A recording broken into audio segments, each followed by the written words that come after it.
लड़ाई चाहे नॉन कर्मचारी हो चाहे कर्मचारी, अपने अधिकारियों में लड़ना अपना अधिकार है और अपना सम्मान है। अपन किसी से कोई नहीं लड़ रहे, अपने अधिकारियों में लड़ रहे हैं। मैं आपकी जो भी मांग है उसके लेके हमारे लोकतांत्रिक महासंघ से हम हमेशा आवाज उठाते हैं और हम ऐसा उजागर उठाएंगे और हमारा संगठन आपके साथ हमेशा खड़ा रहेगा।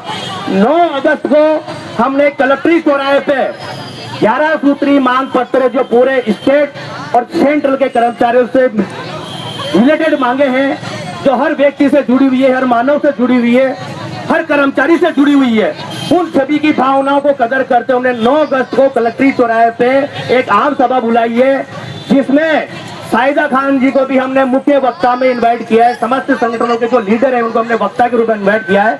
आपकी जो आंगनबाड़ी से जो प्रदेश अध्यक्ष है साहिदा खान जी, वहाँ वक्ता के रूप में आपको उद्बोधन करेगी। उसके अलावा इन्होंने कहा कि आपके इसमें राज्य कर्मचारी का जो पोस्टर है आम सभा का, इसमें सभी समस्त कर्मचारियों की मांगे हैं, लेकिन हमारी आंगनबाड़ी की कोई मांग नहीं है। इनके कहने पर हमने आपकी मांग, इसमें जो आम सभा का पोस्टर है इसमें विशेष तौर पर आपकी मांग जोड़ी है। हमने आंगनबाड़ी कार्यकर्ताओं की, जब विशेष आंगनबाड़ी कार्यकर्ता है सहायिका शिशु पालन गृह सराहने को राज्य कर्मचारी घोषित किया जाए। हम आपके लिए 100 मांग के लिए लड़े, लेकिन आपको राज्य कर्मचारी घोषित कराने, लेकिन आज जीवन जब तक हमारा संघ रहेगा आपके लिए कंधा मिला के लड़ाई लड़ेगा। हर सरकार कोई सी भी हो, हम आपको राज्य कर्मचारी घोषित कराने के लिए पूरा प्रयास करेंगे, क्योंकि संविधान में कई कर्मचारी है जो राज्य कर्मचारी घोषित हुए हैं और आप भी दिन रात इतना काम करते हो तो आपको भी राज्य कर्मचारी का एक दिन दर्जा मिलना चाहिए, अपना मेहनत का फल मिलना चाहिए। इसके लिए हम आपको प्रयास करेंगे। और मैं आपसे एक निवेदन करना चाहूंगा बहनों, कई मांग जो हमने आपकी रखी है पूरे राजस्थान में, राजस्थान सरकार केंद्र सरकार तक ये मांग पहुंचेगी। इसमें रेलवे के यूनियन के लीडर भी यहाँ वक्ता के रूप में आ रहे हैं। आपको सारे संगठनों के लीडरों को वक्ता का सुनने का मौका मिलेगा। आपकी मांग पूरे इंडिया लेवल पर उठेगी। बताइए किस मामले को लेकर वापस आंगनबाड़ी कार्यकर्ता सड़क पर है, क्या मामला है?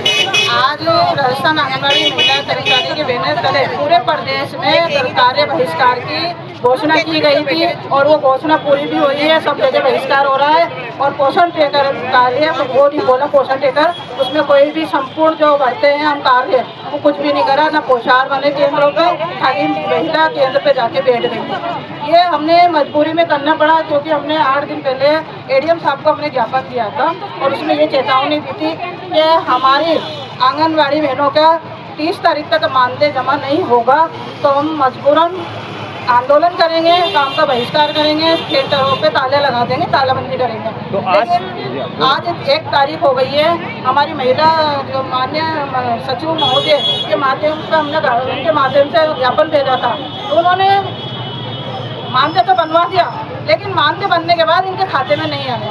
इनके खाते में नहीं आना तो समझो हमारे साथ एक खिलवाड़ हो रहा है, हमारे साथ शोषण हो रहा है। इसमें जो हम संपूर्ण मानदेय मांग रहे हैं, इसमें एक तो भवन किराया है 6-6, 7-7, 8-8 महीने, ग्रामीण में तो 10 महीने ही हो गए, जबकि वहाँ तो 200 रुपये ही किराया देते हैं। शहरी में 1000 रुपये देते हैं, वो भी समय पे नहीं जमा करेंगे तो कौन मकान मालिक हमें इतने दिन चलाएगा।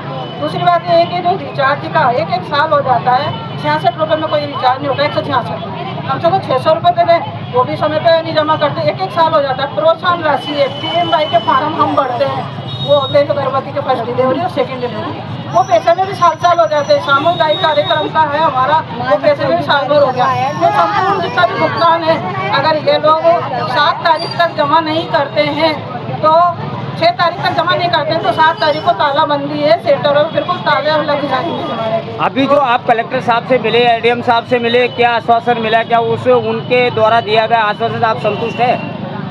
हमारे एडीएम साहब ने जो हमें आश्वासन दिया है, माननीय मुख्यमंत्री जी के नाम हमने जो ज्ञापन भेजा है, उन्होंने आश्वासन दिया है वो कोशिश कर सकते हैं। देना जमा करना तो हमारे आगे के महिला बाल विकास मंत्री और इनके काम है, और उनके आश्वासन पे अगर ठीक है अगर देते हैं तो हमारी हड़ताल समाप्त हो जाएगी। ये तो हम बार बार एक ही चेतावनी दे रहे थे जब भी धरना रैली होता था कि हम लोग ऐसे नहीं हो कि हमें तालाबंदी करने पड़े या फिर हमें धरने प्रदर्शन करने पड़े, काम का बहिष्कार करना पड़े। वो नौबत आ गई अब हमारे। आप बताइए, इस विभाग में अल्पभोगी महिलाएं काम करी, गरीब महिलाएं काम कर रही हैं, आज स्कूल खुल गए, कैसे बेचारी गुजारा करती है? बहुत से स्कूल इसी मानदेय से चलते हैं, वो मानदेय आप लोग समय पे भी नहीं देंगे तो कैसा हमारा गुजारा करेंगे? आप ये बताइए कि जो बच्ची के जो महिला कार्यकर्ताओं के पति नहीं है, सहायकों के पति नहीं है, उनका पूरा घर संपूर्ण इन्हीं से चलता है। तो हमारी मांग यही थी सबसे पहले थी भाई सारा मानदेय संपूर्ण भुगतान जितना भी भवन से लेकर रिचार्ज से लेकर प्रोत्साहन राशि से लेकर और हमारा मानदेय हमारे जमा करा दें, क्योंकि ये हमारी कोटा की लड़ाई नहीं है, ये जिले की पूरे देशव्यापी हड़ताल है। क्योंकि हर जगह पे 9 महीने हो गए, 10 महीने हो गए, मामले का देने का नाम ही नहीं है, सिर्फ धमकी है। पोषण में काम करो, पोषण टेकर खोलो, वजन चढ़ाओ, फेस कैप्चर करो, पोषण नहीं आए तो भी फेस कैप्चर करो। ये कौन सा हमारे पर ऐसे दबाव दे रहे हैं आप लोग। तो हमारी मेन चीज़ें जिसके लिए हमने धरना कराया वो तो ये है, अगली है कि हमें राज्य कर्मचारी घोषित किया जाए। राज्य कर्मचारी घोषित नहीं करते हैं, क्योंकि जब तक 36,000 तो मानते लें तो अपना परिवार का पालन पोषण, अपने बच्चों की शिक्षा सही तरीके से कर सके। दूसरी मांग ये है कि जो 61 में रिटायर कर रहे हैं तो कम से कम इनको 62 में रिटायर करें, क्योंकि इनको एक मुश्त राशि 5 लाख रुपये देना चाहिए, ताकि ये अपना बाद का जीवन इस राशि से चला सके। पेंशन योजना देनी चाहिए इन लोगों को, जो पहले पुरानी है जिनको सुपरवाइजर बनाना चाहिए। तीसरे ये है कि जो ग्रेजुएटी है, जिस घोषणा में ग्रेजुएटी करी तो वो ग्रेजुएटी लागू नहीं करी हमारी माननीय मुख्यमंत्री जी ने।